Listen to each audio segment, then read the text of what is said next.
Earlier this year, News 8 introduced you to a local military family. They were preparing to send their soldier off to war. It was a very eye-opening look at how really the whole family is impacted in this situation. In this week's In Search Of report, Service and Sacrifice report, we're going to check back in with the Ehlers family to see how they're doing today.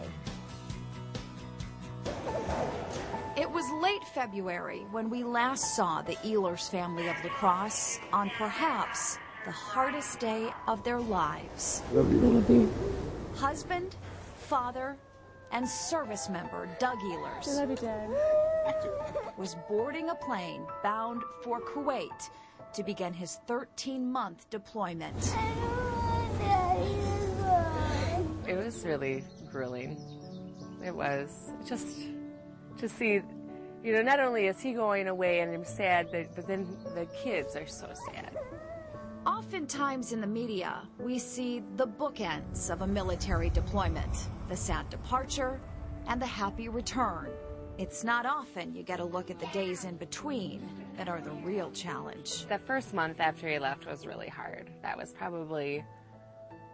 pretty hard, just adjusting to it, and you know, we just have had a lot of issues with the kids, just trying to get through this, and so we've been doing some different counseling. We've seen some different therapists, so you know, that's good, but it's not been easy. You know, and the kids get sad, and that is the hardest part. Then I can't do anything to make it better. Are you gonna walk down? Karen, who is a local elementary school teacher, has done her best to try and mask some of that sadness. We just really try to focus on doing fun things, and so we're trying to be busy. The busier the better, and we got the kid like in less than a week after he left, and now they're pushing for another one. And I think it might happen. The Ehlers are like so many military families, struggling to find a new normal with one part of the family equation absent. But Karen is finding missing Doug is only half the battle. It started off pretty rough. Like within a week, the truck wasn't working, so I had to bring the truck in. And then the washing machine broke, and I lost my wallet, and, you know, the kids are sad, so that was kind of...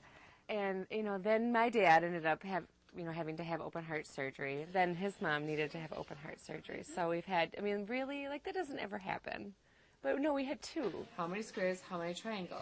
I'm like, I'm a tough lady, I can do it. But oh my gosh, you don't realize how much work this other person in your life does until they're gone. You just don't have any idea how much work they do. And trying to, like, just keep the house going and the laundry going, and he always did a lot of that stuff. And so he would come home and clean, or he would come home and do the laundry, and then I would come home and it would be done, and it was great. And now I come home and it's still a mess. It's 12 divided by 6. Every other week, I feel like one week I got it, and then the next week it falls apart, and then the next week I got it again. Mom! Yes? Thankfully, Karen and the girls are discovering that in tough times, Thank you. I love you. family, friends, and sometimes even strangers are willing to lend a hand. We have a giant yard, and we have just so much outside work to be done. And I'm not even keeping up on the inside work very well. And so I was like, Karen has been teacher for two of my girls, and with Doug being gone, it's a lot. I know that she's kind of overwhelmed, so we're just trying to help out. my whole garden, which was completely overgrown and full of weeds, is completely cleared and tilled and planted, which is amazing.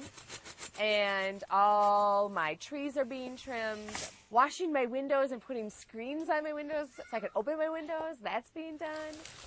I've got 4 kids, so teaching them that because somebody else is making a huge sacrifice, coming out for a morning, that's a very simple thing that we can do. I'm gonna do some work. I want my kids to understand how important it is to help other people. I'm so thankful. I guess that's the biggest thing. Every time people help me, it just lifts me up.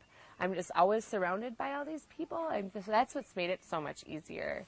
You know, every time I'm like, think, oh, it's a bad day, or, you know, it's like, I can't get this done, somebody helps me, or somebody takes my kids, and so I can do something. So it's just, I'm always so thankful, and all these people just want to just lift us up all the time.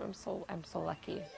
It certainly hasn't been an easy past few months. Yeah, it's a lot harder than I thought it would be. But every day that passes gets them one day closer to the reunion they are so longing for. Hi, girls.